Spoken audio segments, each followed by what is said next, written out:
Jésus a pu dire, il y a plusieurs demeures dans la maison de mon Père. Et il dit, quelques versets plus loin, je suis le chemin, la vérité et la vie. Ainsi on peut faire cette jonction entre le fait qu'il y a ce paradis et un chemin qui mène au paradis. Et Jésus, il peut dire qu'il est, lui, le chemin du ciel. Alors comment peut-il affirmer cela? D'abord, parce qu'il est le Fils de Dieu. Ensuite, il est l'unique sauveur. La Bible nous dit qu'il n'y a aucun autre nom qui ait été donné parmi les hommes par lequel nous puissions être sauvés. Il est le seul médiateur entre Dieu et les hommes. Donc déjà, ça clarifie les choses. Pour connaître Dieu, il faut passer par Jésus-Christ. Dieu est saint, il y a notre Créateur et le Père Céleste, et nous sommes des hommes et des femmes qui sommes pécheurs, c'est-à-dire tentés, comme étant défaut, désobéissants à la parole de Dieu, plusieurs même étant rebelles, levant le poing contre Dieu. Malgré cela, Dieu nous aime tous, qui que nous soyons, quel qu'était notre passé. Et pour que nous puissions avoir une communion, une relation avec Dieu, il est nécessaire de passer par Christ. Pourquoi Jésus-Christ? Parce qu'il est le Fils de Dieu, et aussi, lui, le Christ, il a prouvé son amour envers nous, parce qu'il a donné sa vie, afin que nous soyons pardonnés, purifiés de nos péchés, que nous ayons la foi, que nous vivions dans l'amour et l'espérance. Quand je parle de foi, c'est pas de la croyance, c'est une conviction ferme dans ce que Jésus est, dans la parole de Dieu et en l'existence de Dieu, notre Créateur. Nous n'avons peut-être aucune conviction, mais justement, c'est le moment d'en avoir et vous avez la possibilité de découvrir l'amour de Christ. Moi-même, je n'avais pas ces convictions il y a 30 ans, mais un jour, j'ai entendu le message de la parole de Dieu et j'ai découvert l'amour de Christ. Ce qui a touché mon cœur, c'est cet amour. Voulez-vous que Dieu vous aime? Acceptez-vous le message de la parole de Dieu? Votre cœur est-il ouvert et disposé à entendre ce qu'il veut faire pour vous? Il veut faire de bonnes choses. Alors peut-être pas ce que vous croyez, vos pensées. Les pensées, les projets de Dieu ne sont pas les nôtres. Le plan de Dieu pour chaque être humain, c'est qu'il soit sauvé. Et cela veut dire qu'il puisse aller un jour au ciel. Mais on n'y va pas comme ça au ciel. La Bible nous dit que tous son péché sont privés de la gloire de Dieu. Entre le ciel et nous, il y a le péché qui nous sépare de Dieu. Et aucune possibilité de changement humain. On peut faire du bien. Il est possible qu'on soit quelqu'un d'aimable, de gentil, mais le péché est une séparation entre Dieu et nous.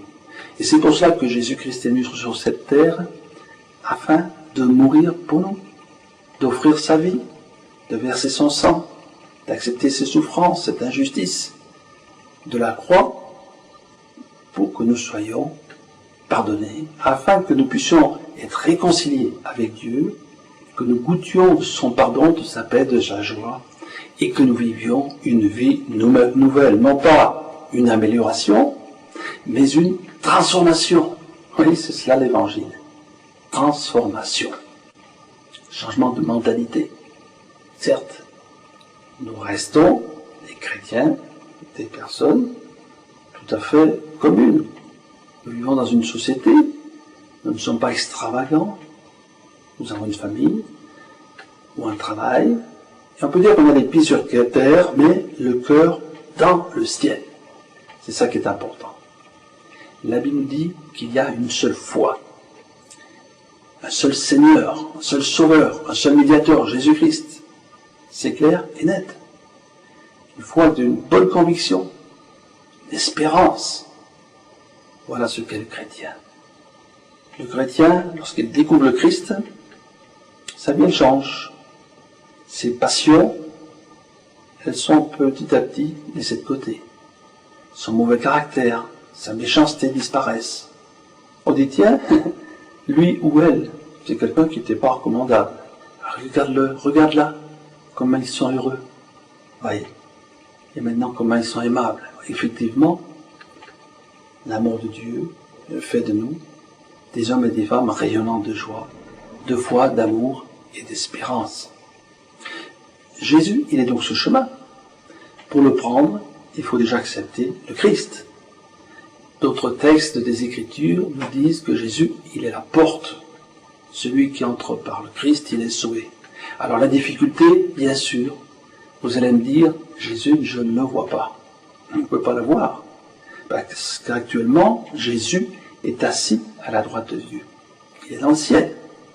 Il a envoyé sur la terre le Saint-Esprit. C'est par la foi qu'il faut connaître le Christ. Remarquez, il y a beaucoup de choses que vous ne voyez pas et vous y croyez. Hein? Vous n'avez jamais été dans un pays et vous savez qu'il existe. Hein? Eh bien, vous croyez aussi en l'histoire. Alors pourquoi ne pas croire en Jésus-Christ? D'ailleurs, vous pouvez faire des expériences avec Dieu. Vous pouvez demander qu'il se fasse connaître à vous. C'est possible. Vous avez un problème, une difficulté, une souffrance, une maladie. Priez Dieu. Et vous allez découvrir que ce Dieu est un Dieu d'amour et de grâce et qu'il veut agir dans votre vie. Jésus est le chemin, car nous avons aussi besoin de repères. Chaque être humain, l'enfant, le repère, c'est ses parents. L'adulte, c'est des personnages qui marquent sa vie. Ça peut être un ami qui voudra imiter parce qu'il voit qu'il est bien, ou quelqu'un de célèbre. Bien, regardez à Jésus-Christ. Dans les Écritures, lisez la vie du Christ et vous serez émerveillés par sa douceur, son humilité, l'amour qu'il avait des gens qui étaient malheureux. Jésus, il se révèle ainsi non pas seulement dans le passé, mais dans le présent. Car Jésus est toujours le même.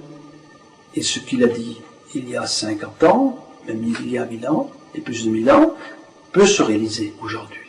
Nous en avons fait l'expérience. Croire, c'est expérimenter et accepter sa parole. Avez-vous pensé à la mort? C'est possible, hein?